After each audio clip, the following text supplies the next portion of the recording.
There's something different about the road at night. The world feels emptier, lonelier, like the rules that protect us in daylight have thinned and cracked.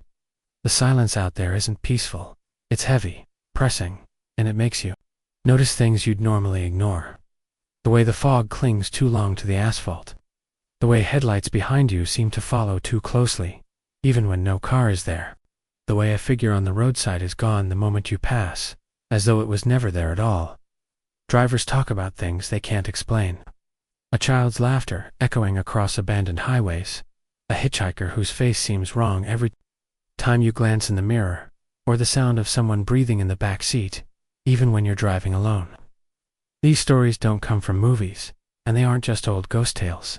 They come from people who swore they'd never share what they saw, because admitting it out loud made it feel too real. Out on those endless stretches of dark road, reality unravels, and once you've seen what hides in the blackness, there's no way to forget it. This is Farcical Fears, where true horror lives in the spaces we're too afraid to stare at for long. Tonight, I'll take you down 12 terrifying highways, each one carrying secrets that will follow you long after the engine's gone quiet. If you're brave enough to keep driving with me into the dark, subscribe now, because these stories will make you think twice before ever taking another night drive alone. Let's move to our first story. There's something about the open road at night that feels wrong when you're alone. Some people say it's the silence, others say it's the isolation. But those who've driven the rural highways of Kentucky past midnight will tell you it's something far worse. It's the way the dark seems alive, pressing in from both sides. The trees bending like skeletal arms over the road. The fog swallowing the horizon so you can't tell where the pavement ends or what might be waiting just a few feet ahead. For those unlucky enough to experience it, the night drive becomes more than just a commute. It becomes a test of sanity. A brush with something that was never meant to be seen. This story comes from a man named Daniel, a quiet, grounded truck driver who swore he didn't believe in the paranormal. At least not until the night he found himself driving along an abandoned stretch of Route 421 and realized something out there was hunting him. Daniel was used to long drives. For years, he'd hauled freight through the backroads of Appalachia, weaving through Kentucky's endless miles of twisting roads. He loved the solitude of the job. No bosses breathing down his neck, no coworkers making small talk, just the hum of the engine and the steady rhythm of wheels on asphalt. But on this particular night, something felt different. He'd left Hazard around midnight, hauling an empty trailer back toward Frankfort, expecting an uneventful 4-hour drive. The weather was mild, skies clear, no sign of rain or storms. Yet, as he drove deeper into the backcountry, he couldn't shake the feeling that something was watching him at first. It was subtle the way the headlights seemed to cut through more fog than usual, even though the forecast hadn't called for it. The way the silence outside the truck felt oppressive, like a heavy blanket smothering all sound. He kept glancing at the side mirrors, expecting to see another pair of headlights, but the road behind him remained stubbornly black. He told himself it was just fatigue. After all, it was past 1 a.m., and the mind plays tricks when it's deprived of sleep. Still, he reached for the thermos of coffee on the passenger seat, hoping the bitter jolt would keep him sharp. That's when he noticed something strange. His fuel gauge was dropping faster than it should. Daniel frowned, leaning forward to check the meter. He'd filled up before leaving Hazard, so there was no reason for his tank to be nearing empty, he muttered, under his breath, blaming the faulty sensors. But as he looked back up, his blood went cold. The road ahead was no longer empty. A figure stood in the middle of the lane, illuminated by his high beams. Daniel slammed the brakes, tires screeching against the pavement as the truck shuddered violently. His heart hammered in his chest as the headlights fixed on the figure, a woman, pale as bone, wearing what looked like a tattered nightgown. Her hair was long, black, and dripping with something he didn't want to imagine. She didn't move, didn't flinch, just stared at him with eyes too dark, too hollow, like bottomless pits drilled straight into her skull. For a moment, Daniel froze, knuckles white on the steering wheel. He'd seen plenty of weird things on the road before: drunks stumbling out of bars, animals darting into traffic, but nothing like this. He reached for the CB radio to call for help, but static hissed back at him. No signal, no channel, just the sound of white noise. When he looked back up, the woman was gone. The lane was empty. Daniel's heart pounded as he released a shaky breath. He blinked, rubbed his eyes, muttered that he must have imagined it. Fatigue, that's all it was. But deep down, he knew that wasn't true. The smell lingered in the cab, a faint stench of rot, like wet soil and decaying flesh.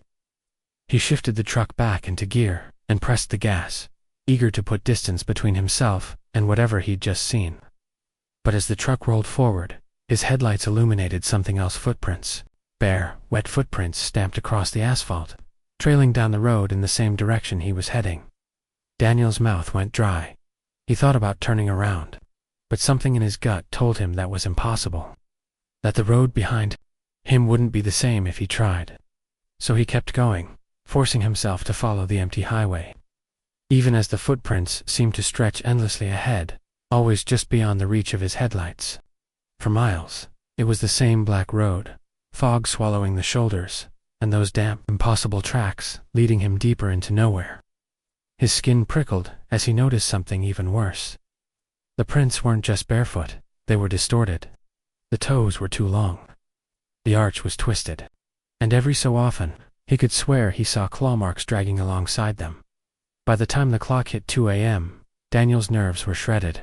His coffee was gone, his CB useless, and the road never seemed to end. No gas stations, no towns, not even a streetlight. Just the constant hum of the truck and the suffocating silence pressing in from every direction. Then, out of nowhere, the radio crackled. Static hissed, but this time, it wasn't empty. A voice whispered through, broken and distorted. "Get out." Daniel jerked the CB from its mount. "Hello, who is this?" Silence. "Can you hear me?" Static rose again, louder this time, a piercing screech that filled the cab. Daniel winced, fumbling with the dial, but before he could shut it off, the voice returned, low and guttural. "She's behind you." The words were so clear, so sharp, that Daniel's breath caught in his throat. He didn't want to look. Every instinct screamed not to, but slowly, against his will. His eyes flicked to the rearview mirror, and there she was, the woman from the road. She was sitting in the back seat of the cab, her head tilted unnaturally to the side, hair dripping wet across her face.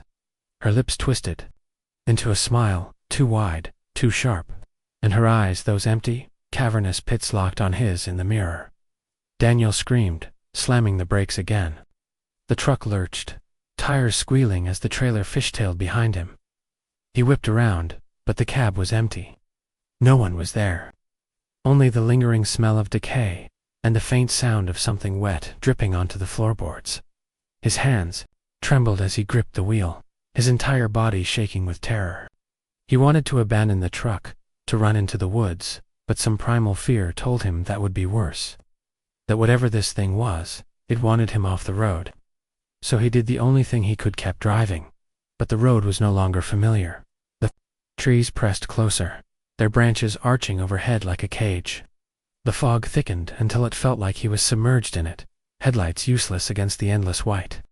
And then he saw at the gas station. A small, run-down shack of a station. Its single flickering light casting long shadows across the cracked pavement. Relief surged through Daniel as he pulled in, desperate for a sign of life, for proof that the world still existed beyond this nightmare stretch of highway. He killed the engine and stumbled out of the cab, legs weak, breath ragged. But as he stepped onto the lot, he realized something was wrong. The station was abandoned. Windows shattered, doors hanging off hinges, the pumps rusted and dry. And yet, the light still flickered, buzzing faintly above the entrance. Daniel's instincts screamed at him to leave. But he was too far gone, too desperate for answers. He stepped inside. The air was stale, thick with dust and the faint smell of mildew. Shelves stood empty, save for a few decaying cans, whose labels had long since faded. But what froze him in place was the sound, the faint creak of footsteps on the warped wooden floorboards. He wasn't alone. Let's move to our second story. It was close to midnight when Jacob Brewer steered his old sedan onto Highway 421. A rural stretch of Kentucky road, known for winding curves and long miles of forest, without a single streetlight. He was used to long night drives, but there was something about this night that pressed down on him heavier than usual. Maybe it was the moon, hanging low and red behind the thick clouds. Maybe it was the radio static that came and went, even though he was tuned to a strong signal just minutes before. Or maybe, Jacob thought, it was just exhaustion playing tricks on his senses. He rubbed his eyes, turned the dial, and told himself it was nothing. But from the moment he entered that lonely stretch of blacktop, he felt like he wasn't the only one on the road. The forest on either side of him grew denser, branches leaning toward the highway like skeletal fingers, blotting out what little moonlight tried to filter through. His headlights carved a narrow path ahead, and beyond that pale cone of light, there was nothing but shadows that shifted when he blinked too long. He tried to shake it off, keeping his hands steady on the wheel, but then he noticed something strange. The mile markers. He had passed one reading 67 a while back, but a few minutes later, another one appeared. 67 again. Jacob frowned. He had been driving forward the whole time, hadn't turned around, hadn't slowed. But somehow, the numbers weren't changing, he told himself. Maybe he missed the next marker. Maybe the paint had faded. Or maybe he had seen it wrong in the dark. But a half-mile later, the same sign appeared again. 67. His chest tightened. He checked his rearview mirror, half expecting to see a prankster running behind him. But the road was empty, just endless black ribbon stretching back into the mist. Jacob's knuckles whitened on the steering wheel. He pressed the accelerator, a little harder, eager to put distance between himself and whatever joke his mind was playing. But when the marker showed up again, bold white letters against the black night, 67, a cold realization washed over him. He wasn't moving forward. He knew his speedometer worked. He knew the engine hummed beneath him. But somehow, the world outside was caught in a loop. The trees seemed to shift, subtly at first, branches bending differently, shadows cast at odd angles, until he realized they weren't the same forest each time. The first time the mile marker repeated, the trees were bare, their branches like claws. The second time, moss dangled from them, thick and heavy, like curtains. The third time, the bark seemed darker, almost scorched. Jacob's heart pounded as he passed the 67 sign yet again. And this time, the numbers looked wrong, smeared, jagged, almost carved rather than painted. Jacob pulled the car to the side of the road, headlights still on, the engine idling. He sat there, breathing heavily, trying to steady his racing mind. He thought about turning round, but the rearview mirror made his stomach knot. Something about the way the darkness stretched back behind him felt alive, waiting. He couldn't explain it, but he didn't trust what lay behind. So instead, he put the car back in gear and pushed forward, telling himself that sooner or later, the loop would break. But the loop didn't break. Instead, the world around him began to change more drastically when the 67 appeared again. The air inside the car grew icy, his breath visible in the glow of the dashboard. The trees outside weren't trees anymore. They looked skeletal. Twisted forms with hollow mouths gaping from their trunks, like faces caught mid-scream. Shadows crawled along the road, moving against the direction of his headlights, slithering across the asphalt. Jacob's hands trembled as he gripped the wheel tighter. He tried to focus on the yellow lines ahead, on the rhythm of the tires humming against the pavement, but the sound began to warp. Instead of rubber on asphalt, it began to sound like whispers, hundreds of voices brushing just under the noise. Too soft to understand, but too insistent to ignore. He turned the radio dial again, desperate for distraction, and the speakers exploded, with static so loud it made him jump. Underneath it, just for a second, he thought he heard a woman's voice whisper his name, Jacob. He slammed the knob down, silencing it, but the voice didn't leave. It came from the back seat. Now Jacob whipped his head around, heart pounding, but the seat was empty. He almost laughed at himself, relieved, until he noticed the fabric. The back seat upholstery was damp, soaking wet, as though someone had climbed in after being caught in the rain. A drop of water hit the floor mat, then another. Jacob craned his neck upward and realized the ceiling liner above the back seat was dripping. Water pooled at the edge, falling in slow, deliberate drops. But when he touched it, His fingers didn't come away wet. Instead, they were stained red. His stomach lurched. He faced forward again, breathing fast, but froze when he saw the next mile marker. It no longer read 67. This one had his name on it, Jacob, painted bold white, glaring in his headlights. Jacob slammed on the brakes. His car skidded to a stop in front of the sign, gravel spitting. He stared at it, horrified, his mind racing for explanations. Vandalism, coincidence, exhaustion, but none of it fit. Not when the next marker appeared down the road, glowing faintly even before. He moved forward, waiting for him. He could see the shape of the letters, though not the word. He didn't want to drive closer, but he had no choice. The road stretched only one way now. Behind him, the trees had shifted completely, crowding together, weaving into a wall of black that blocked the way back. He drove on, slower now, chest tight. When he reached the next sign, his stomach dropped. It didn't say Jacob. It said home. Jacob shook his head, whispering to himself, "This isn't real. This isn't real." But the next sign was already waiting. And the next. Each one closer, more personal.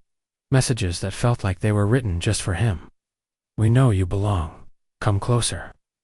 Panic took him. He slammed his foot on the gas, speeding past the signs as fast as his old sedan would go, the engine groaning in protest. But the faster he went, the more the forest around him twisted.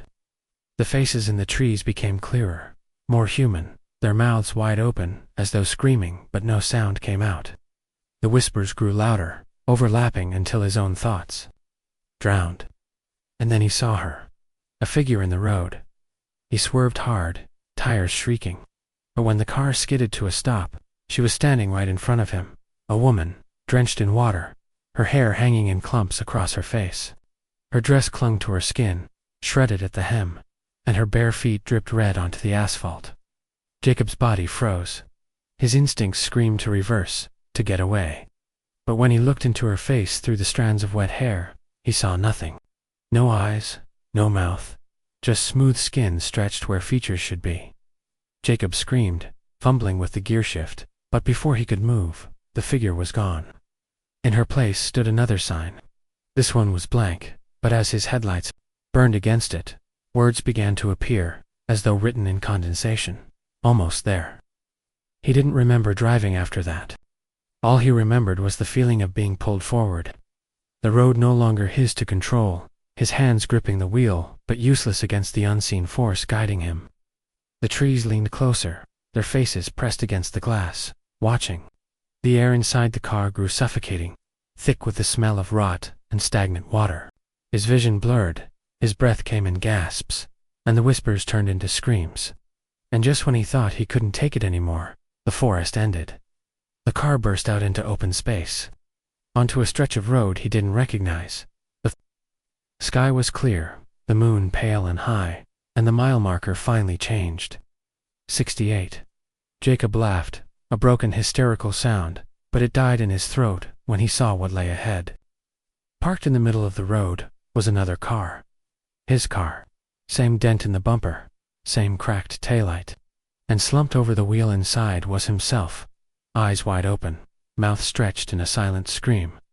The engine stalled. The headlights flickered. The world around him went dark. Let's move to our third story. Night driving has always carried a certain heaviness. That weight of silence where even the sound of your own breathing feels like an intrusion.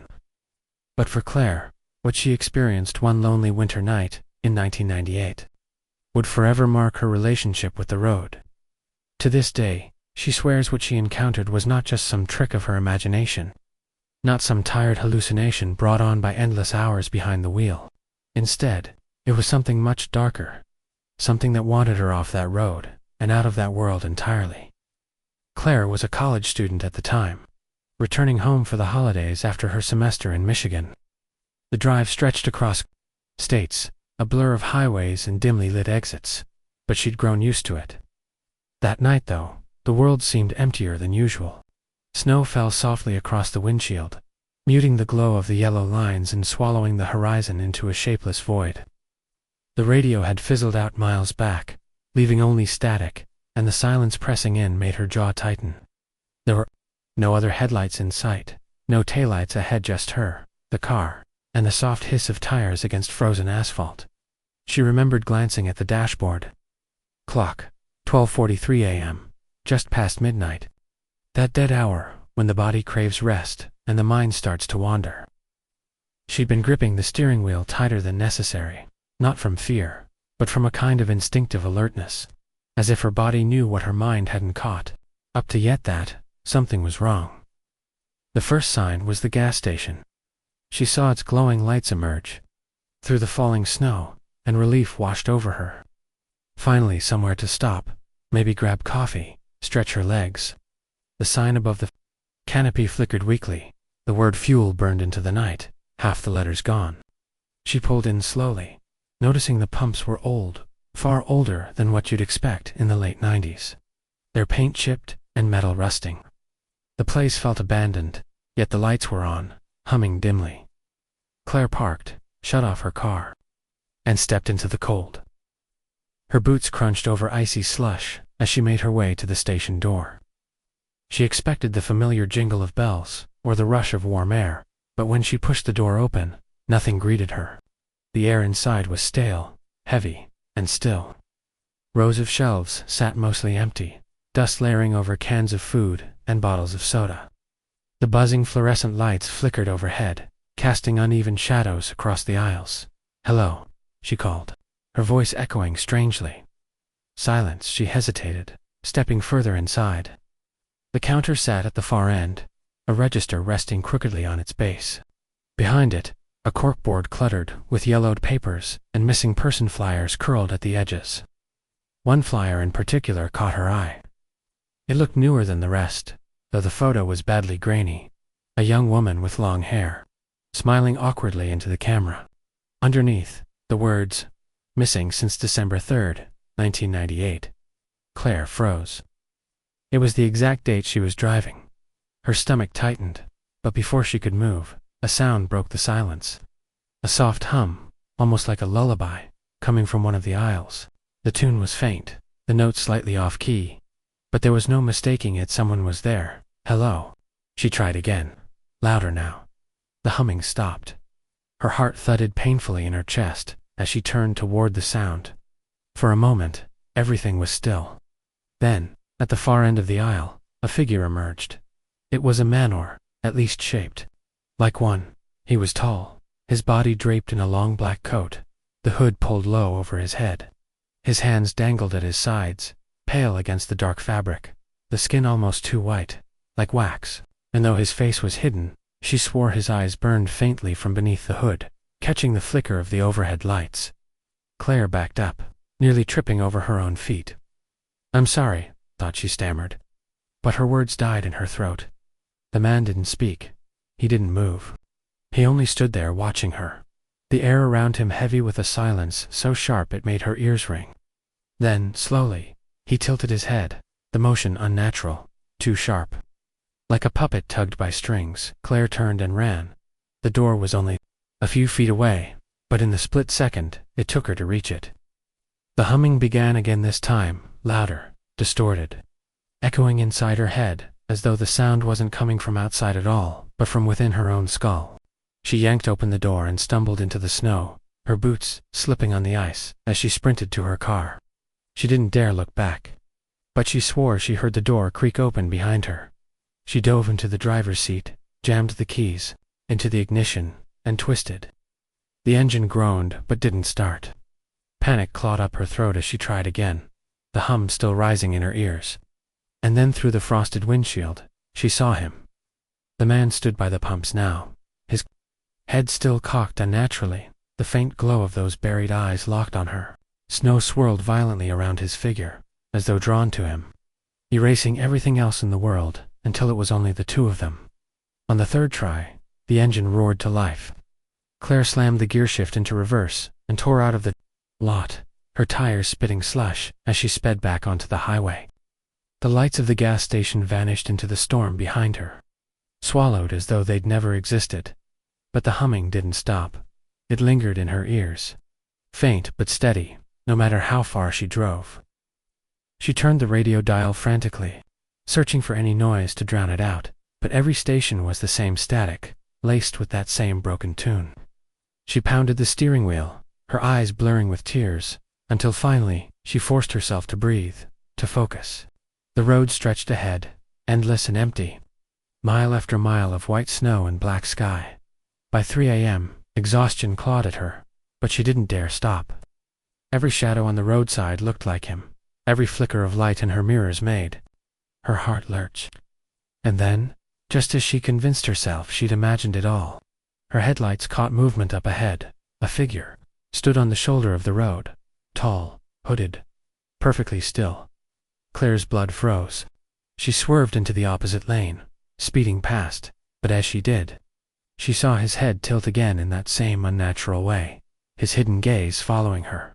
Her heart slammed against her ribs as she pressed harder on the gas, the car trembling beneath her. She didn't stop until dawn broke, until the snow gave way to pale skies and thinning forests.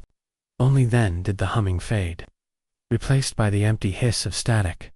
When she finally reached her parents' house, her mother rushed outside to greet her, relief washing over her face, but Claire couldn't smile. Her eyes were fixed on the snow clinging to her car, frozen in long streaks that looked like pale white hands dragging across the metal. She told no one the full story for years. To this day, though, she swears she still hears that humming sometimes late at night, when the house is quiet, when she drives alone down a dark road, and always, without fail, she'll see movement in her rearview mirror. A shadow at the edge of the trees, a head tilting, slowly, unnaturally, as if waiting. Let's move to our fourth story. It was late October, and the chill in the air carried the subtle weight of approaching winter. Kevin had been driving home after visiting his sister in a small town an hour away, the route he took winding through dense forests and stretches of open highway. Night had already fallen when he left, and the road was quiet, so quiet that the hum of his tires against asphalt sounded almost intrusive. There were few other cars on the road, only the occasional, distant headlights, fleeting and cold. The radio was dead, a casualty of the weak signal in the forested area, leaving Kevin alone with the darkness and the occasional rustling of leaves along the roadside. He didn't mind. He liked the solitude. But that night, solitude had a way of feeling less like peace and more like a trap. The first unsettling sign came when he noticed a small, dimly lit convenience store ahead. Its neon sign buzzed weakly, flickering intermittently, spelling out just the word open in part. Kevin slowed down, planning to stop for coffee and a stretch, but as he drew closer, an unease settled over him. The parking lot was empty, except for one rusted, older model sedan parked near the far corner, half hidden in shadow. Its windows were dark, and no movement suggested any human presence inside. Kevin shook his head and chalked it up to nerves. Maybe the driver had gone inside. Inside, the store was quiet beyond what he expected. The fluorescent lights overhead flickered softly, their buzzing adding a subtle tension to the air. Shelves lined the walls, but most were sparsely stocked cans of soup, a few bottles of soda, and some dusty bags of chips. Kevin moved toward the counter, expecting to see a clerk, but the area was empty. A thin layer of dust coated the countertop, and the register sat slightly ajar, as though abandoned in a hurry. He called out, "Hello," and his own voice seemed to echo back, louder than it should have in the stillness. Kevin wandered slowly through the aisles, trying to shake the creeping sensation in his chest. That's when he noticed it. A small handmade sign pinned to a corkboard behind the counter, surrounded by yellowed papers and flyers. One flyer stood out in particular, a photograph of a young man with a blank expression, and beneath it, the words, "Missing, since October 14th, 1998. Kevin froze. The date was oddly familiar, but he couldn't place why it felt significant. A low hum began, almost imperceptible at first, drifting across the store, a sound like metal straining under pressure. It was faint, but it made the hairs on his neck rise.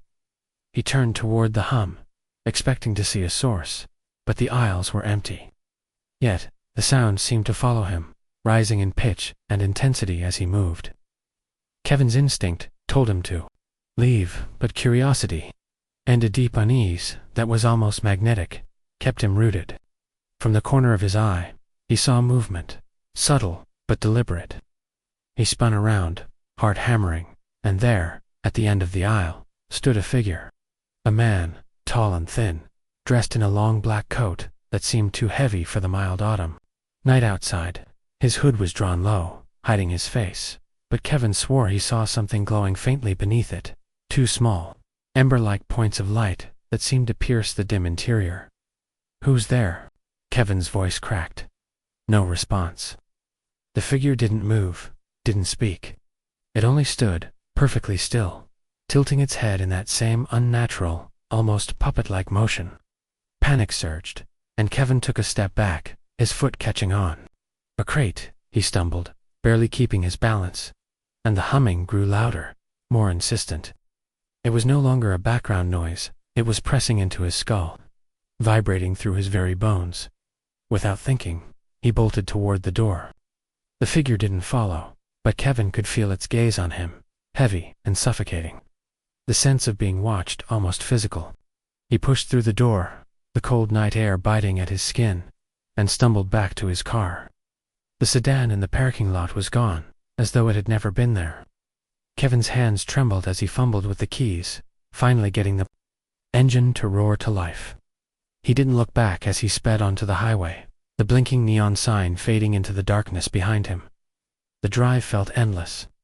Every shadow on the roadside, every flicker of trees in his headlights, seemed like movement. Kevin kept checking his mirrors, half expecting to see the hooded figure. And sometimes he thought he did a dark shape in the distance that disappeared when he blinked. The radio remained dead, static crackling whenever he tried to tune in. But he thought he could hear that low, metallic hum once more, faint but insistent, weaving through the white noise. He pressed harder on the accelerator, forcing himself to focus on the road, but the tension in his chest made it hard to breathe. Hours passed, or maybe minutes. Kevin lost all sense of time. He exited the forested stretch and finally approached a small town. Streetlights illuminated the road, and his fear eased slightly, though a lingering suspicion remained. That's when he noticed the sign on the roadside, "Welcome to Hillgrove." Something about the name struck him as odd, but before he could consider why, movement caught his eye in the rearview mirror. A shadow, standing perfectly still at the edge of the forest. The hooded figure, unmistakable, tilting its head in the same unnatural way. Kevin's grip on the steering wheel tightened, his knuckles white. He drove faster, weaving through the town streets. But the figure seemed to stay there, unwavering, a sentinel in the shadows. He tried to rationalize it. Perhaps someone else was playing a prank. Or maybe exhaustion had twisted his perception. But the concrete fear in his chest refused to be dismissed. By the time he reached his sister's home, his hand shook so violently that he could barely open the door. She rushed out, worried by the state of his appearance, but Kevin couldn't speak.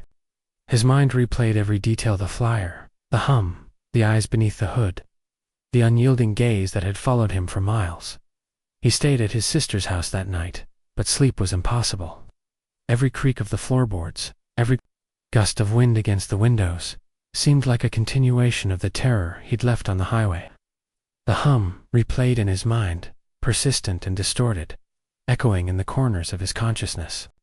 He eventually returned home the next day, trying to convince himself it had been a dream, a hallucination brought on by fatigue and isolation. But then, a week later, he found a newspaper clipping tucked into his mailbox. Local teen goes missing. On Hillgrove Highway, last seen near abandoned convenience store. The date matched exactly. Kevin never drove that route again. Even years later, he avoids late-night travel through rural roads. The memory of the hooded figure and the relentless hum lingering like a shadow at the edge of his awareness. Friends teased him, called him paranoid, but Kevin knows what he saw. Some things aren't meant to be explained, and some roads are not meant to be traveled alone. He sometimes thinks he hears the hum faintly, far away, carried on the wind through forests and empty streets. A warning that some darkness is always waiting, watching, and following. And though he has tried to forget, he still dreams of that highway, the convenience store, and the eyes beneath the hood, glowing like embers in the dark, tilting their heads slowly, endlessly, as if to remind him, the road never truly lets you go. Let's move to our fifth story. It was a humid summer night when Sarah decided to drive home after her late shift at the hospital. The city streets were mostly empty, save for the occasional passing car and the glow of streetlights reflecting on puddles left by an earlier rain. Her route took her along a stretch of highway that cut through dense woodland on either side. A shortcut she had used countless times without incident. That night, though, the road felt different, ominous in a way she couldn't quite articulate. The air seemed heavier, pressing in through the open window as she drove, carrying a faint metallic scent that made her stomach churn. As she drove, the radio flickered in and out, struggling to hold a station. A strange static-filled hum layered over the soft music, occasionally forming a distorted, almost whispering voice. Sarah dismissed it at first, thinking her car's aging electrical system was acting up. But the hum persisted, growing louder and more insistent, sometimes forming syllables she could swear were calling her name. Goosebumps prickled her arms, and she reached over to turn the volume down, but the strange interference only grew. Each attempt to adjust it seemed to make it worse, as though the radio was reacting to her presence. To her fear, the first sign that something was off came when she noticed a figure standing by the side of the road, barely visible in the dim glow of her headlights. The man, nor what appeared to be a man, wore a tattered long coat and stood completely still, facing her as she approached. Sarah instinctively slowed, her pulse racing, but when she blinked, he had vanished. A chill ran down her spine, but she convinced herself it was her imagination playing tricks in the darkness.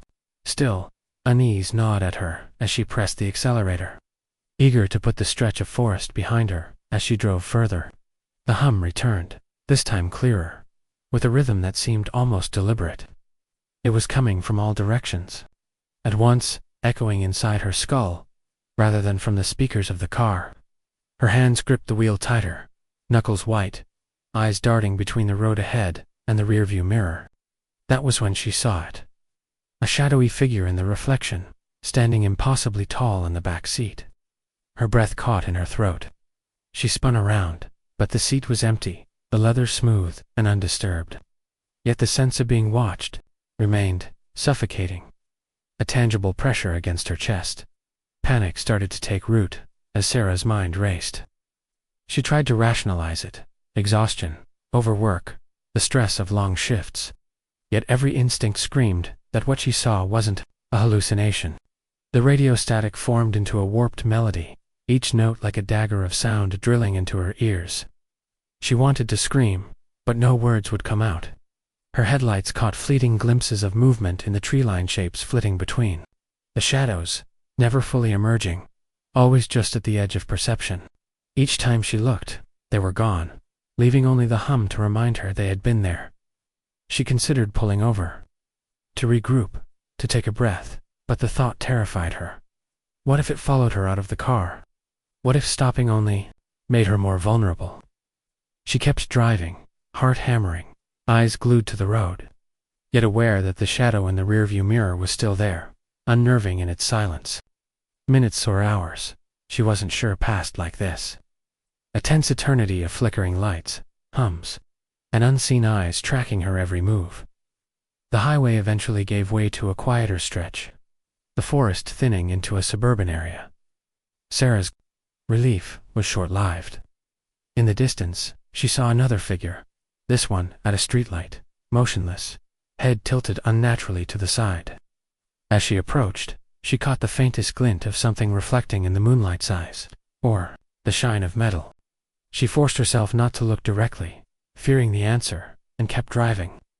Ignoring the instinct to slow down, her phone rang suddenly, the shrill sound startling her out of her panic-fueled haze. The screen displayed an unknown number.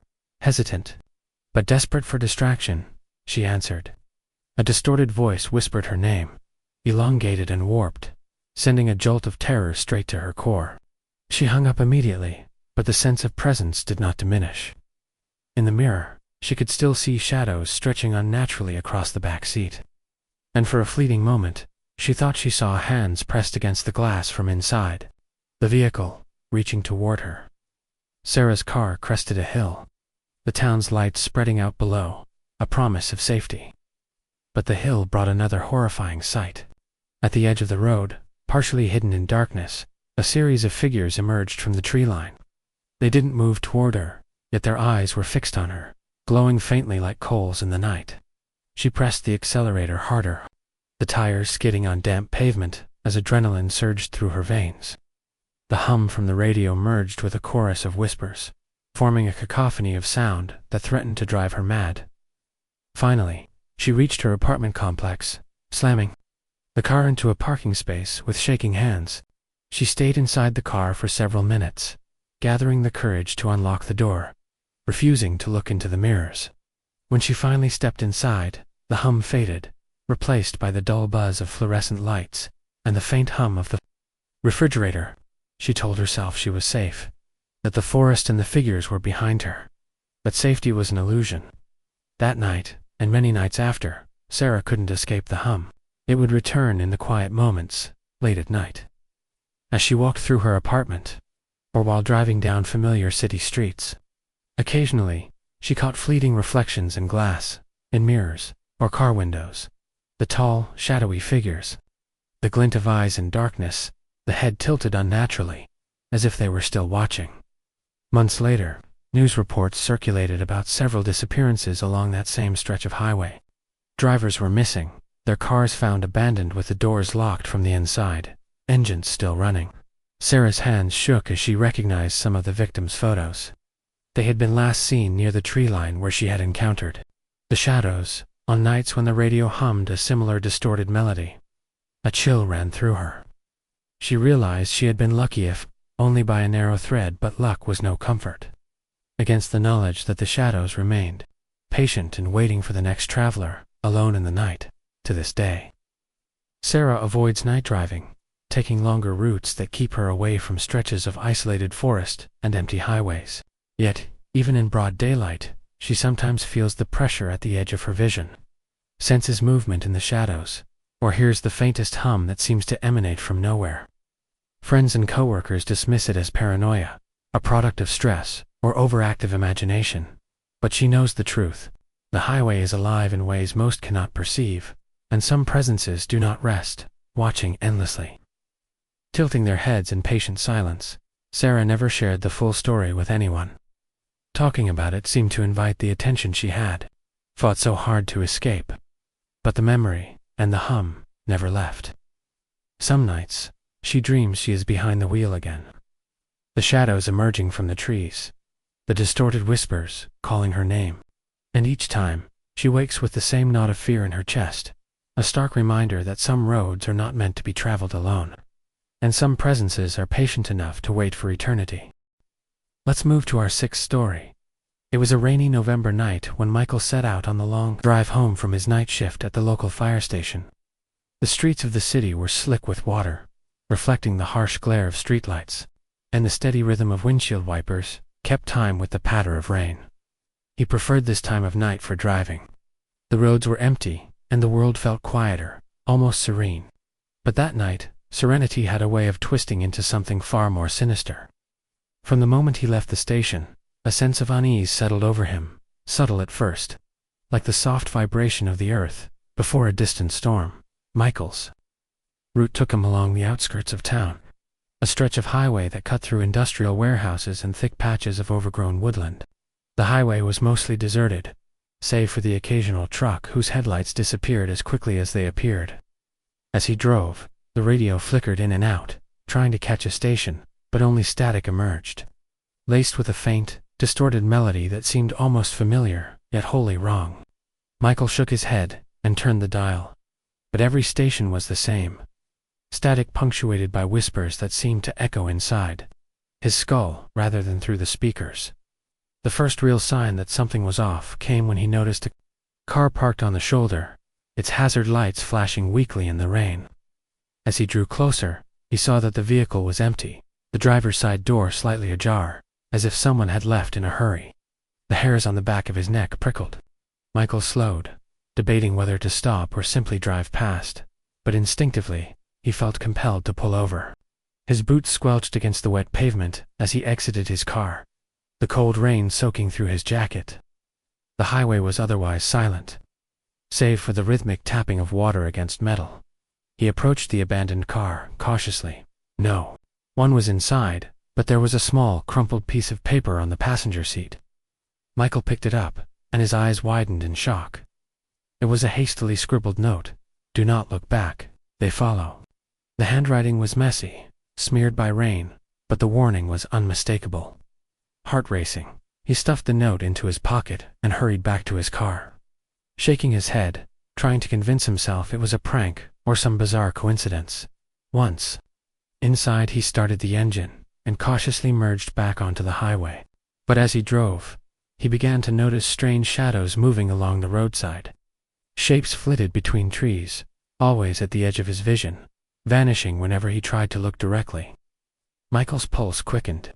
He thought of turning around, but a sudden, instinctive fear told him to keep going.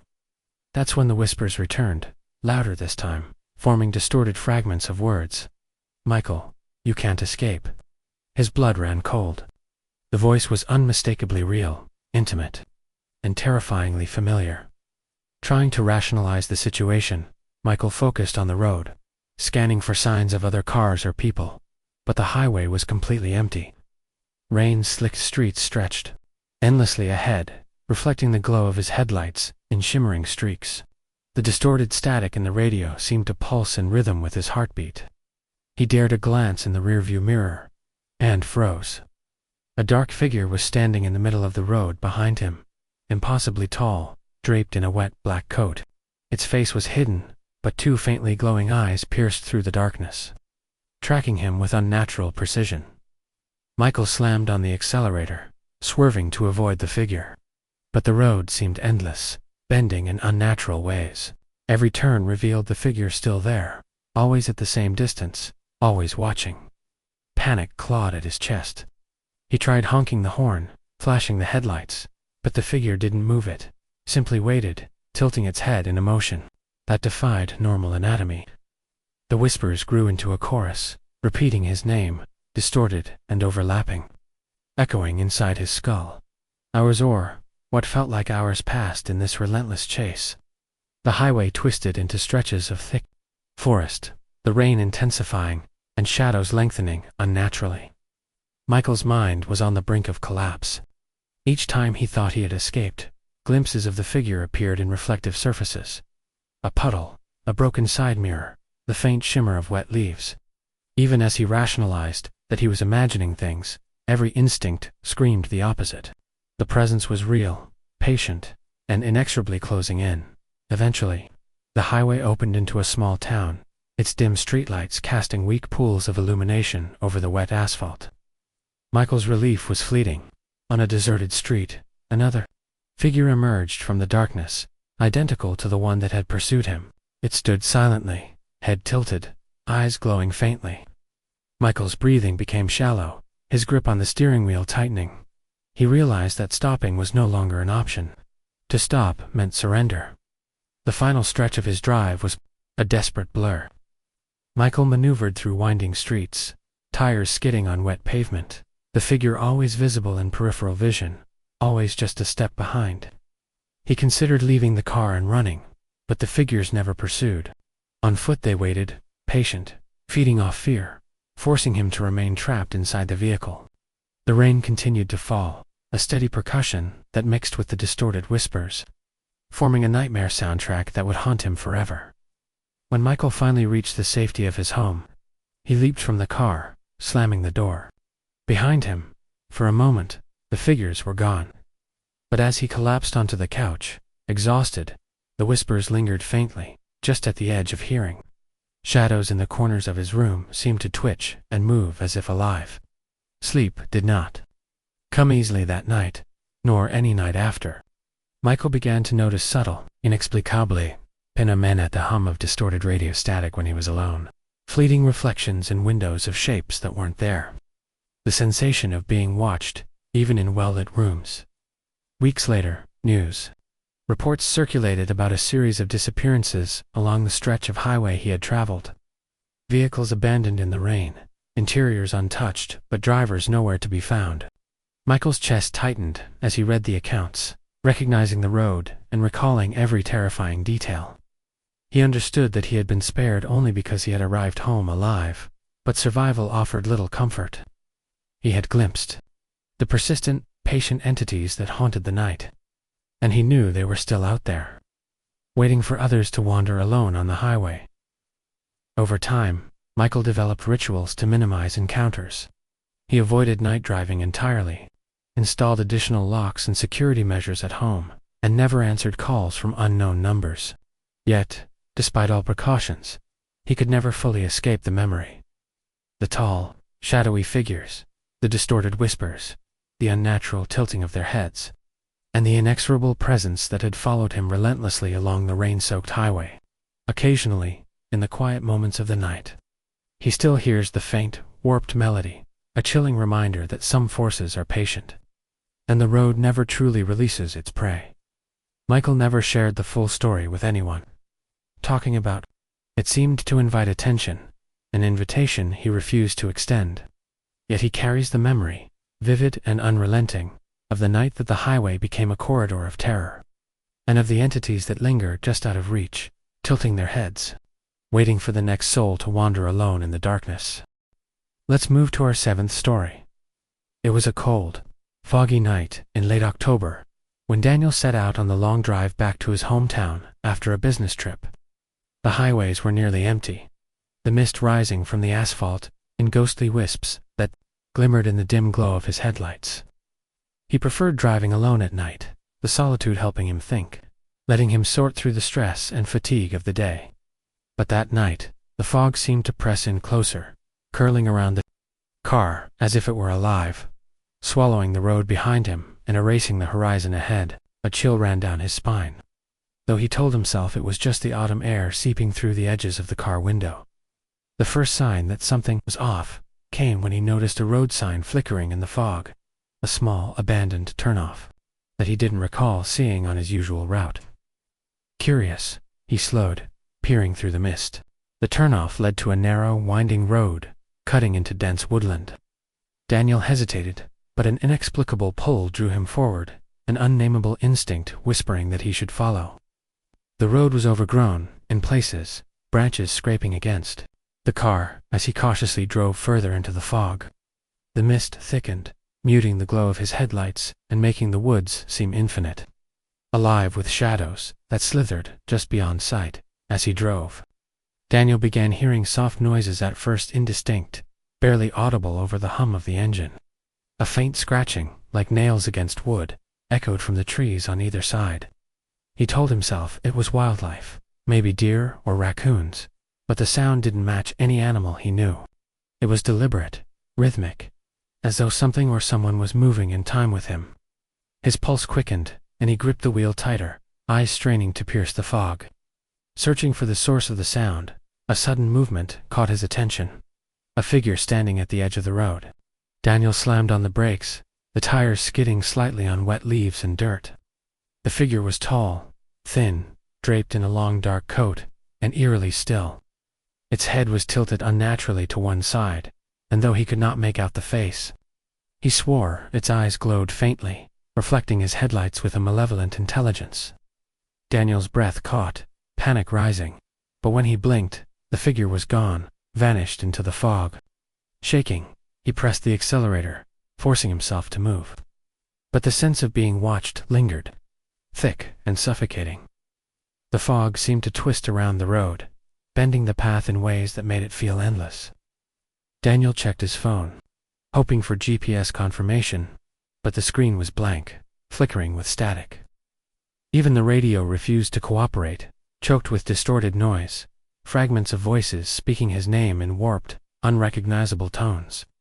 Fear gnawed at his chest as the scratching sound returned, louder now, echoing from all directions, impossible to locate. Every instinct screamed at him to turn back, to abandon the road, but he pressed on. Trapped by a curiosity he couldn't explain, and a fear that rooted him in place. The road eventually opened into a clearing, faintly illuminated by a pale, otherworldly light. Daniel's headlights cut feebly into the fog, revealing a series of abandoned cars. Their doors ajar, interiors soaked with rain, yet no occupants in sight. Rust had begun to claim the vehicles, and the air was thick with the smell of wet metal. and decay. The scratching intensified, now accompanied by whispers, low, indistinct murmurs that seemed to come from the woods themselves. Daniel's stomach churned. The light seemed to draw him forward, beckoning. But every instinct screamed danger. As he edged closer, movement flickered in the trees. Shadows twisted unnaturally, figures stepping from branch to branch, never fully visible, always retreating. When he tried to focus, one figure, taller than the rest, stepped into the faint glow of the clearing. Its coat was tattered, head tilted, and eyes glowing faintly in the mist. It did not move, did not speak, yet Daniel felt its attention pierce him, a force pressing against his chest, making it difficult to breathe. He stumbled back, fumbling for the car keys, heart hammering as the whispers grew into a chorus of distorted voices, echoing inside his skull. Panicked, he tried to start the car, but the engine sputtered, refusing to turn over. The tall figure remained still and patient, while more shapes emerged from the fog, circling the clearing like predators. Daniel's mind raced, trying to rationalize what he saw. But logic was useless against the palpable dread pressing down on him. His eyes caught movement behind the car, a figure, crouched low, watching him with the same tilted head, glowing eyes glinting. The realization hit him. He was surrounded, and the fog had erased any path of escape. Desperation overtook him.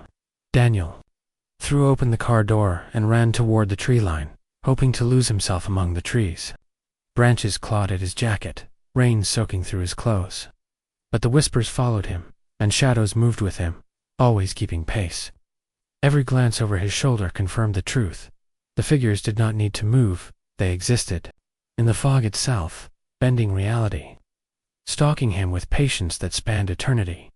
Hours, or what felt like hours, passed in the fog. A relentless nightmare of whispers, shadows, and unnerving stillness. Daniel's mind began to fracture. Time itself felt distorted, elongated, and cyclical. Every path through the trees led him back to the clearing, the abandoned cars, and the tall figure, head tilted, eyes glowing faintly. Exhaustion and fear merged, creating a paralytic dread that left him unable to run. Trapped in a loop of perpetual pursuit, at one point, Daniel found a faint trail, a narrow path barely visible through the mist. He followed it blindly, heart racing, hope flickering that it might lead him back to the highway. The whispers grew louder, chanting in fragments he could not understand, forming patterns that made his skin crawl. Shadows detached from the trees, forming silhouettes that mirrored his movements, appearing in his peripheral vision before vanishing the instant he looked directly. Each step felt heavier than the last, the path stretching endlessly, the fog thickening until he could barely see the tips of his own shoes. Eventually, the trail widened, and he saw dim lights in the distant streetlights, marking the edge of the forest and the return of civilization. Relief surged, yet it was tempered by the persistent feeling that the shadows were still there, watching, waiting, patient. Daniel sprinted, slipping on wet leaves, heart pounding, until the forest finally gave way to the familiar highway. The fog thinned abruptly, and he saw the lights of a nearby town shimmering ahead. For the first time in what felt like eternity, he felt the oppressive weight lift slightly. When he reached his apartment, Daniel collapsed on the couch, soaked, trembling. The hum of distant traffic, a comforting reminder of normalcy. But sleep did not come easily. That night, and for many nights after, he heard faint whispers when the world was silent, glimpses of elongated shadows in reflective surfaces, and the sensation of unseen eyes watching him. The experience had left him forever altered. He avoided that highway entirely, even during the day, fearful that the fog and figures might return, months later. News stories emerged of missing travelers along that same stretch of road, cars abandoned in the mist, interiors untouched, drivers nowhere to be found. Daniel's heart raced as he recognized the locations, the descriptions matching his nightmarish journey. He understood then that he had survived by mere chance, spared by a thread of luck, but the knowledge offered no comfort. The forest and the fog held entities beyond comprehension. Patient hunters who waited for those foolish enough to wander alone at night. Even now, years later, Daniel refuses to speak of what he saw in detail. The memory of the whispers, the glowing eyes, The unnaturally tilted heads of the figures in the fog remains vivid, an indelible mark on his mind. The highway is a corridor of terror that persists long after the drive ends. And the fog carries with it a warning. Some roads are not meant to be traveled alone, and some presences will wait indefinitely, patient, silent, and ever vigilant. Let's move to our 8th story. It was a quiet, moonless night when Sarah left her part-time job at the small-town diner, the streets unusually empty for a Friday evening. The air was crisp with early winter chill, and the soft crunch of her boots against the gravel parking lot punctuated the silence. She preferred night shifts for the calm, the solitude, the chance to unwind after hours of bustling customers and clattering dishes. But that night, the calm felt off, as if the darkness around her carried a weight, a presence just beyond sight. Sarah shook off the unease, telling herself it was the long hours and fatigue talking, and climbed into her car, eager to return home. Her route took her along a stretch of road she had traveled countless times, a shortcut through the outskirts of town. The headlights reflected off the frost-covered asphalt, illuminating the familiar lines of the highway. Yet the woods flanking the road seemed unusually dark, almost swallowing the light. An oppressive stillness hung in the air, and Sarah felt the kind of alertness that came not from fear but from instinct. The radio had gone dead miles back, replaced by static that hummed and whispered faintly in a way that made her skin crawl. She tried turning it off, but the noise persisted, a low, distorted vibration she felt more than heard. As she drove, a sudden movement at the edge of the woods caught her eye. She slammed on the brakes instinctively, her heart racing, but nothing was there. The fog, thin at first, began to thicken around the trees, curling across the road like ghostly fingers. Her pulse quickened, and a deep sense of dread settled over her, growing heavier with each passing second. When she blinked, she thought she saw a figure standing just beyond the tree line, a tall, thin silhouette with a dark coat that blended into the night. But when she looked again, it was gone, leaving only the fog and the unsettling stillness. Trying to shake off the encounter, Sarah pressed on. That's when she noticed a car parked along the roadside, its headlights off and engine silent. At first, she thought it was another late-night traveler or someone broken down, but something about it felt wrong. The doors were slightly open, and the interior was empty. A piece of paper fluttered near the front wheel in the wind, and an inexplicable compulsion made her stop and retrieve it. The note was soaked and torn, the ink smudged, but the words were legible. "Do not look back. Keep driving." Her stomach tightened. An icy wave of terror washed over her, but the instinct to obey overtook the curiosity that had made her stop in the first place. She stuffed the note in her jacket pocket and hurried back to her car. Once inside, she tried to start the engine, but the car hesitated, groaning as if resisting her command. Panic crept in, but she pressed the key again, and the engine roared to life. The fog seemed to cling to the edges of the headlights, forming shapes that flickered and moved just beyond the range of vision. Sarah's heart pounded as she gripped the wheel, feeling the weight of unseen eyes tracking her, lingering in the reflection of side mirrors and the road behind her. She dared a glance in the rearview mirror and froze. A figure was standing in the middle of the road, impossibly tall, hooded, and still, head tilted at an unnatural angle. Its faintly glowing eyes seemed fixed on her, unwavering and patient. She swerved, the tires skidding on the icy asphalt, and pressed harder on the accelerator. Every turn revealed the figure again, always maintaining its position, always observing, never moving closer but never leaving. The static in the radio intensified, shifting into faint whispers, fragments of words she could not comprehend, calling her name in a distorted, echoing chorus. Every instinct screamed to escape, yet the road seemed endless, stretching on into darkness and fog with no reprieve. Hours or what felt like hours passed in this relentless nightmare. The landscape bent unnaturally, trees forming shapes that should not have existed, shadows writhing as if alive. Occasionally, another figure emerged from the mist, identical to the first. Head tilted in that same impossible angle, glowing eyes watching. The fog thickened, seeping into the car itself, coating the windshield in a layer of condensation that blurred the world outside. Sarah's hands shook, her mind teetering between panic and disbelief, understanding that she was caught in something far beyond normal comprehension.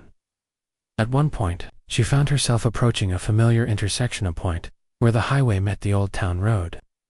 But the fog distorted the landscape so that she could not recognize it. Landmarks seemed to vanish, replaced by twisted versions of themselves.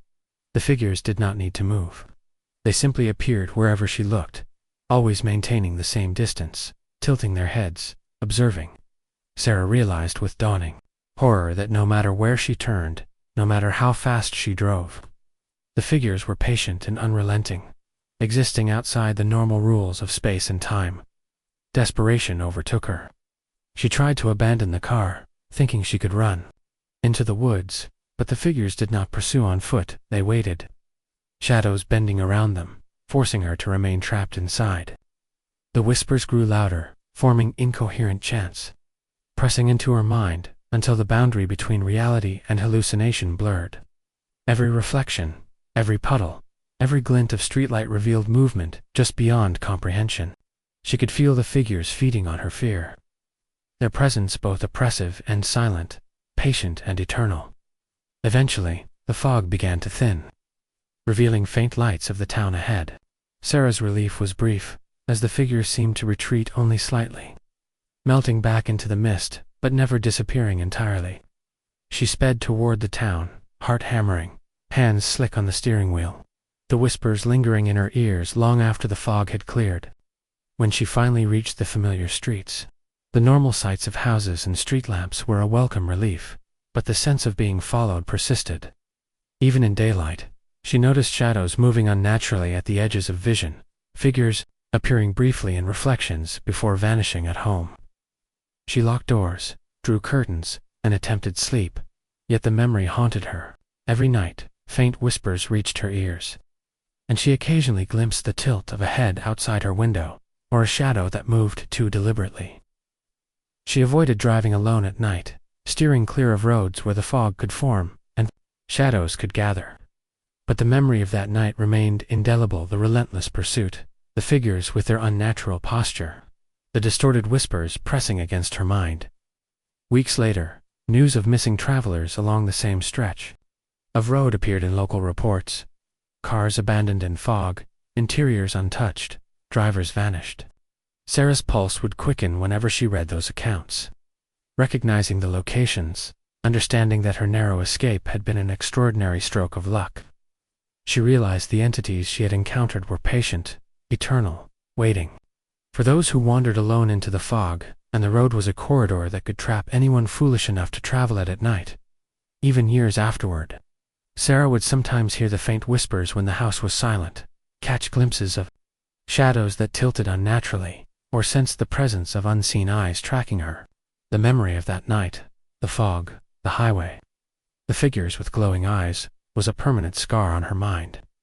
A reminder that some forces are patient, some roads are cursed, and that the darkness beyond the lights carries beings that watch, wait, and never relent. Let's move to our 9th story.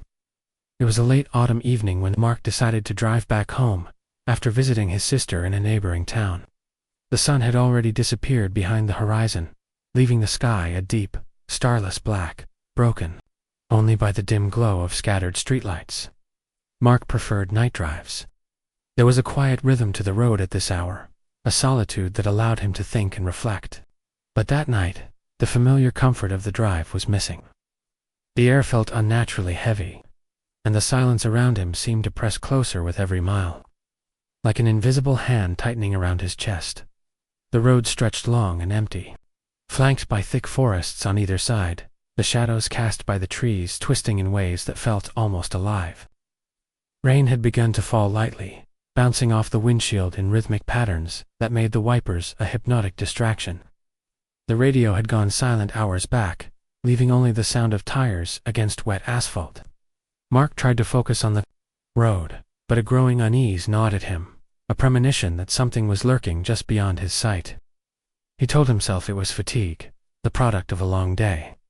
But the feeling was persistent, an instinctive warning he could not ignore it. Started as a flash in his peripheral vision, a fleeting figure darting between the trees, but when he looked directly there was nothing. His pulse quickened. He told himself it was an animal, perhaps a deer, or just a trick of the light, yet the shadow seemed to move with purpose, tracking him. The sense of being watched grew heavier with each passing mile. He glanced at the dashboard. Clock, 1:17 a.m. The dead hour pressed in, amplifying every small noise, every distant sound. A low fog began to creep along the edges of the road, curling around the tires of his car and swallowing the headlights in an eerie haze. A roadside diner appeared in the distance, its neon sign flickering weakly. Relief washed over him. The thought of coffee and a brief respite was comforting. But as he approached, he noticed the parking lot was empty, the windows dark and lifeless. The doors were closed, the usual welcoming glow absent. Something felt wrong off. Mark slowed, but did not stop, an inexplicable sense of caution keeping him moving past it. He pressed on, the fog thickening, curling around the vehicle like living smoke. The first truly alarming sign came when he saw a car parked in the middle of the highway up ahead. Its hazard lights blinked erratically, casting strange, broken shadows on the wet asphalt. Mark slowed instinctively, heart thudding, but the car appeared abandoned. The doors were closed, the interior dark. He considered turning around, but curiosity, mixed with unease, made him edge closer. That's when he noticed the figure standing beside the vehicle man. Tall and thin, dressed in black, with a hood pulled low over his face. His head was tilted unnaturally to one side, and though his features were obscured, Mark felt the weight of his gaze, a silent awareness that chilled him to the bone. The figure did not move as Mark passed, standing rigid and still, an unnatural presence in the middle of the rain-soaked road. A sense of dread settled in his chest, pressing down like a physical weight. He forced himself to keep driving, eyes flicking repeatedly to the side mirrors, fearing the figure would somehow follow. The fog thickened again, swallowing the road behind him. Every reflective surface, in the car, the mirrors, the dash, even the windshield seemed to show fleeting glimpses of movement. Shapes that weren't truly there. Hours or what felt like hours passed in this relentless tension. The road seemed endless, stretching into black voids of mist, the forest flanking it like silent sentinels. Every turn brought new glimpses of the tall figure, always maintaining distance, always observing, never closing in, but never disappearing. The radio, still dead, began to emit low static, growing into distorted murmurs that whispered Mark's name in unintelligible tones. The sound reverberated in his skull, pressing on his thoughts, making focus nearly impossible.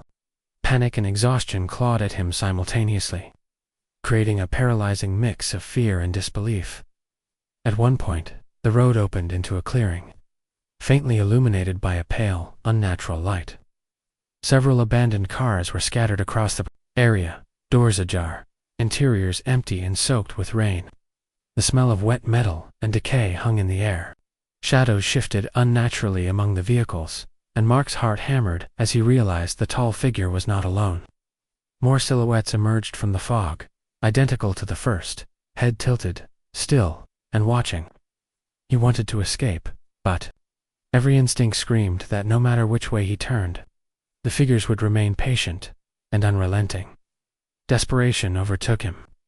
Mark tried to abandon the car, thinking to flee on foot, but the figures remained at the clearing's edge, blending with the fog. The whispers intensified, forming fractured phrases and distorted voices that pressed against his mind. Every step into the fog seemed to stretch time itself, disorienting him, making it impossible to determine distance or direction. Shapes flitted at the edge of vision, always just out of focus, bending reality in ways that defied explanation. Eventually, the clearing gave way to a narrower path, one that appeared more familiar. Mark followed it, hope flickering that it would lead back to the highway. The fog began to thin slightly, revealing the faint outline of distant streetlights. But the presence of the figures lingered. They did not chase, but maintained their positions, bending and stretching within the mist, always observing, always patient. The whispers persisted, fragments of words curling in his mind like smoke.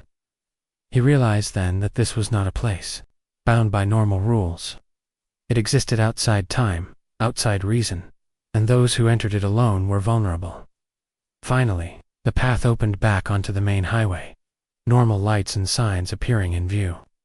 Relief surged, though it was tempered by the knowledge that the figures had retreated only slightly, hiding in the fog, but still present. Mark drove faster, every nerve on edge, until the familiar glow of his hometown's streetlights appeared. Even then, a sense of being followed lingered, a residue of the terror he had endured. The memory of the fog, the highway, and the unnaturally tall, head-tilted figures would never leave him in the days following. Local reports surfaced of missing travelers along the same stretch of highway. Cars abandoned, interiors intact, drivers nowhere to be found. Mark's heart would race whenever he read these accounts, recognizing landmarks and realizing the narrow escape he had experienced. The entities in the fog were patient, eternal hunters who waited for the unwary. The highway was a corridor of fear, and he understood that he had survived by a fraction of luck, by instinct, by a thread to find, to measure. Years later, Mark still avoided that road at night. He refused to drive alone, never traveled after dark, and the memory of that night haunted his dreams. Whispers and faint shadows would sometimes return in the quiet moments, stretching the mind into uncertainty. The fog, the towering figures, with unnaturally tilted heads, and the relentless feeling of being watched had left an indelible mark on his psyche. Some roads, he realized, were not meant to be traveled, and some presences never relented, patiently waiting in the darkness for the next traveler to wander into their domain. Let's move to our 10th story. It was a bitterly cold November night when Emma left her evening shift at the local pharmacy. The town was unusually quiet, the streets slick with rain, reflecting the dim orange glow of streetlights like liquid fire. Emma preferred the solitude of night driving. It gave her time to think, to unwind, but tonight, the silence felt suffocating. She pulled her coat tighter around herself, gripping the steering wheel, and started her usual route home, a shortcut that cut through an older, poorly lit neighborhood and into a stretch of open highway bordered by dense woods. As she drove, a thin fog began creeping along the road, curling around the tires and headlights. The radio had gone silent miles back, leaving only the steady rhythm of rain against the windshield. Emma's mind started to wander, a creeping unease settling over her. She felt a presence, though she could see nothing, and every shadow seemed to shift and stretch in unnatural ways. Her pulse quickened as the trees appeared to lean toward the road, their skeletal branches scraping against the wind and forming shapes that her brain instinctively interpreted as watching figures. The first sign that something was wrong came when a flickering light appeared in the distance.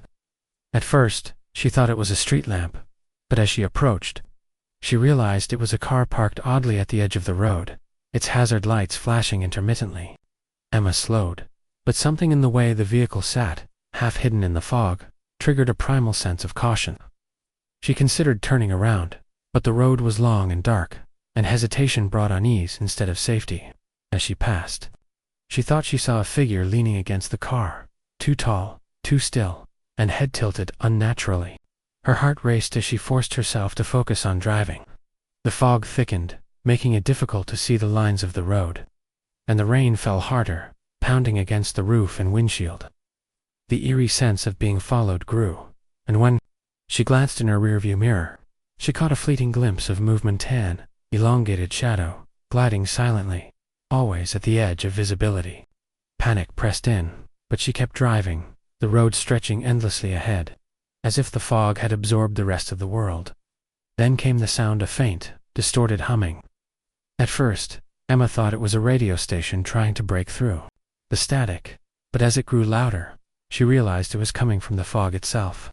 The notes were off-key, warped, pressing into her mind rather than her ears, wrapping around her thoughts and making it hard to focus. The humming seemed to pulse with the car, a rhythm she could feel in her chest and stomach.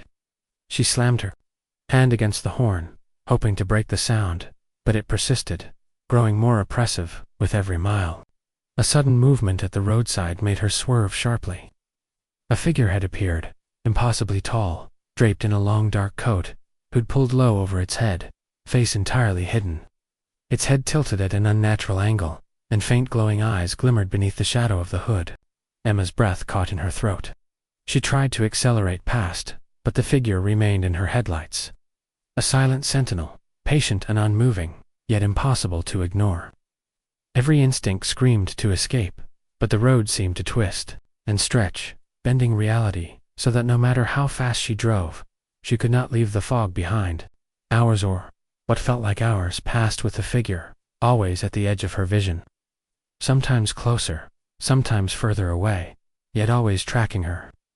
The distorted humming continued, wrapping around her thoughts like a living thing, as shadows within the fog flickered and twisted into shapes that defied explanation. Occasionally, other figures would appear tall, head tilted, their eyes glowing faintly through the mist, but they did not approach, only observed, patient and eternal.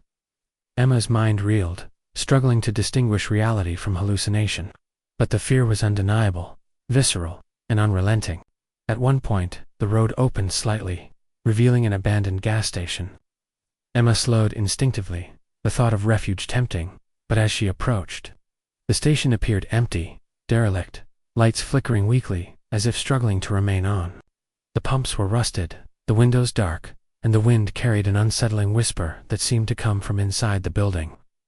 She didn't stop, knowing instinctively that the presence in the fog would intercept her if she did. She kept moving, the sense of dread pressing harder, the humming now like a chorus in her skull, each note pressing into her thoughts, reshaping them, erasing certainty. Eventually, she came to a bridge over a small river. The fog parted slightly here, revealing the still, dark water below. She noticed the reflection of figures along the roadside, their elongated forms tilting their heads unnaturally, glowing eyes peering into her soul. Panic surged, her hands trembling on the wheel as she forced herself to continue. The road ahead seemed normal again, mundane streetlights appearing in the distance. Yet the memory of the figures and the humming clung to her like a second skin. When Emma finally reached the outskirts of her neighborhood, relief washed over her, but it was brief. In the safety of streetlights and familiar houses, she could still feel the weight of the fog, the pressure of unseen eyes, and the echo of the distorted humming. The night had changed her. She realized that the figures in the fog were patient and eternal, always waiting for travelers to wander alone, their presence persistent even when unseen. She parked her car, rushed inside, and bolted the door, but the sense of being observed lingered. In the weeks that followed, Emma avoided night drives, refusing to travel alone after dark. She read reports of other travelers disappearing along the same roads, cars abandoned in fog, drivers nowhere to be found. She understood she had been lucky to escape, though luck had nothing to do with it. These beings were patient, waiting for those who wandered into their domain. Occasionally, late at night, she still heard faint whispers, a distorted humming echoing through her home, and she glimpsed shadows moving unnaturally at the edges of her vision. The memory of that night, the fog, the highway, the head figures was a permanent scar on her mind, a reminder that some roads are cursed, and some presences never relent, patiently waiting for the next traveler. Years later, she would sometimes drive past the edge of the foggy highway during the day, feeling a shiver run down her spine, recognizing the places where the mist had thickened unnaturally, and where the figures had watched her, even in daylight. The memory of their glowing eyes and distorted posture remained vivid, a reminder that some things in the world are patient and eternal, always waiting, always observing, and forever beyond understanding. Let's move to our 11th story. It was a cold, moonless night in late October when Daniel decided to take the old back road home from his late shift at the hospital. The main highways were packed with weekend travelers, but the back road, twisting and narrow, promised a quicker route through the dense forests that flanked the outskirts of town. He liked the solitude of it, the way the world seemed to shrink to just his headlights and the sound of tires on wet asphalt. But tonight, that comforting isolation carried a weight he couldn't shake, a subtle tension in the air that seemed almost tangible. The fog was rolling in thicker than usual, clinging to the road and surrounding trees, muting the orange glow of his headlights. Daniel's eyes flicked nervously between the mirrors and the road ahead. There were no other cars, no passing headlights, nothing to break the oppressive stillness. Even the usual rustling of wildlife seemed absent, leaving only the steady hum of the engine and the rhythmic sweep of the windshield wipers. He told himself it was just a foggy night, just an empty road, but instinctively, he felt he was being watched. A sudden flash in the corner of his vision made him jerk the steering wheel. On the side of the road, a figure appeared, tall, impossibly thin, draped in what looked like a soaked black cloak. Its head was cocked unnaturally, tilted to one side, and though its face was hidden beneath the hood, Daniel felt a wave of dread, as if unseen eyes had pierced straight through him. He blinked, and the figure was gone. Heart pounding, he rationalized that it had been a trick of the fog, a shadow cast by the trees, but the unease lingered, tightening around his chest like a vice. Minutes later, a faint light flickered ahead. At first, he thought it was a distant farmhouse, a safe beacon, but as he approached, it became clear it was a car, parked oddly in the middle of the road, with its hazard lights blinking. Daniel slowed, gripping the wheel tighter. The car was empty, interior dark, doors closed, yet something about it felt wrong, threatening. He passed cautiously, and that's when he saw it again, the figure standing beside the vehicle, unnaturally still, head tilted, faint eyes glimmering beneath the hood. The sensation of being watched pressed down harder, as if the forest itself had grown conscious and malevolent. Daniel forced himself to keep driving, though each shadow at the roadside made him flinch. The fog thickened, curling around the car, and swallowing the painted lines of the road, leaving only the dim glow of his headlights cutting through the mist. The radio, silent for miles, began to emit a low, distorted humming. Faint at first, but steadily growing, resonating in his skull. The notes were warped, off-key, pressing on his thoughts rather than his ears, disorienting and oppressive. Every instinct screamed at him to escape, but the road seemed endless, stretching on without end. The fog erasing the edges of reality. At one point, Daniel's headlights caught movement. A second figure appeared, identical to the first, head tilted unnaturally, eyes faintly glowing through the dark hood. More followed, emerging from the fog like a gathering of statues brought to life, all observing silently, yet threatening in their stillness. Daniel's chest tightened with panic. He tried to accelerate, but the fog seemed to cling to the car, resisting his every attempt to escape. The distorted humming wrapped around his mind, twisting perception, warping the trees and road into shapes that were impossible to recognize, elongating shadows and bending reality. As he drove, he noticed abandoned vehicles along the roadside, doors ajar, interiors empty, water dripping from rain-soaked seats. The figures never approached, but always maintained their positions, patient and eternal, watching him as he passed. The air felt thick and heavy, charged with an unnatural energy that made each breath a struggle. Daniel's eyes flicked between mirrors and road, catching glimpses of movement that vanished when he looked directly. Every instinct screamed that he was being hunted, yet the hunters moved with a patience that defied time. Eternal sentinels of the fog. Hours seemed to pass, though he could not tell. The fog never lifted, the figures never gave chase, and the distorted humming never ceased.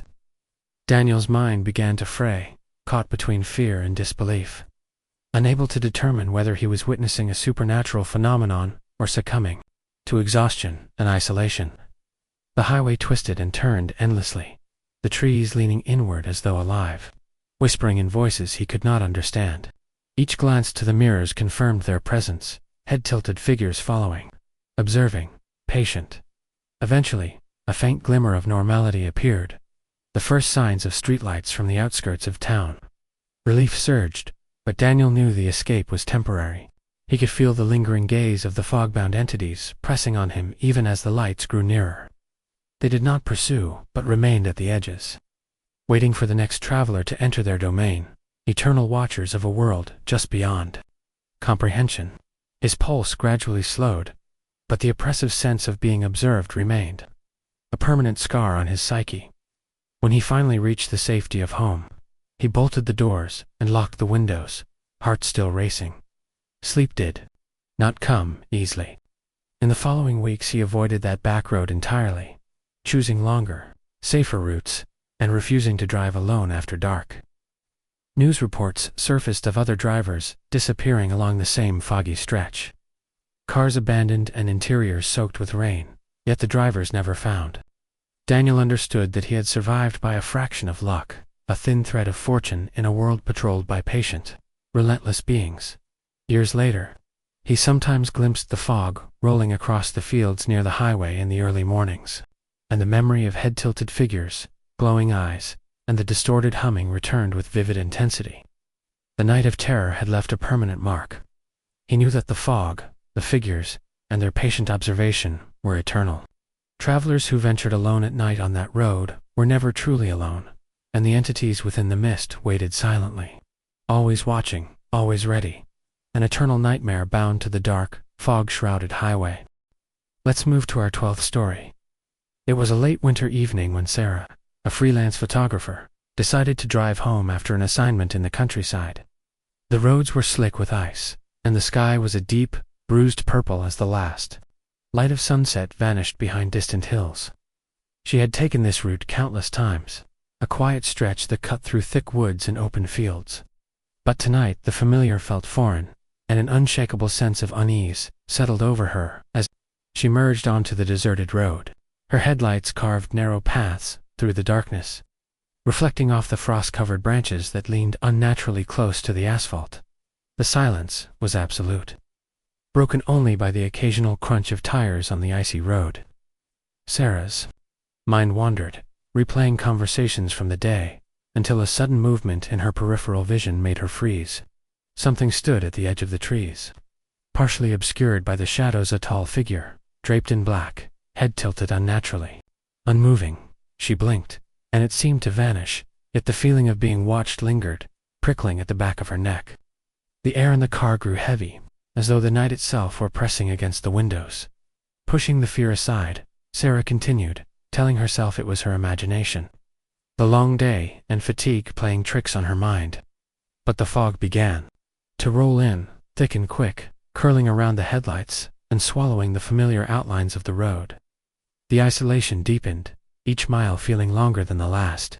In the fog, shapes seemed to shift, and flickered trees elongating, shadows bending, and the occasional glimpse of what might have been another figure standing perfectly still beside the road. Every instinct screamed at her to turn back, but she pressed forward, unwilling to let the night win. Suddenly, her car sputtered, the engine coughing violently before dying completely. Panic set in as she tried to restart it, but the vehicle refused to obey. The temperature dropped sharply, and a low, distorted humming began to fill the car, emanating not from the speakers but from the fog itself. The notes were wrong, twisted, pressing into her mind rather than her ears, warping her perception. Sarah gripped the steering wheel tightly, heart hammering, and scanned the fog, trying to locate the source. But it was everywhere, and nowhere at once. Through the mist, a figure emerged, man, impossibly tall, in a soaked black coat, who'd pulled low over his face. His head tilted at a grotesque angle, and though his features were obscured, his eyes glimmered faintly, burning into her soul. Sarah's breath caught as the figure took a slow step forward. She fumbled for her phone, but the screen showed nothing, dead as if the world itself had cut her off. The humming intensified, filling her mind with a relentless pressure that made her vision swim and her thoughts scatter.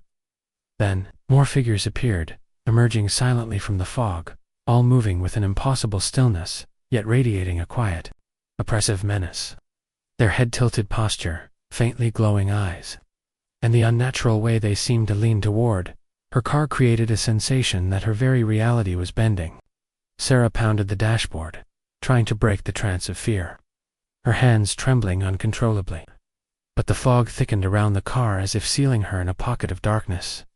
Hours or what felt like hours passed as Sarah sat trapped, the figures surrounding her car, patient and eternal. Each attempt to start the engine failed, the fog pressing closer, the distorted humming wrapping tighter around her thoughts.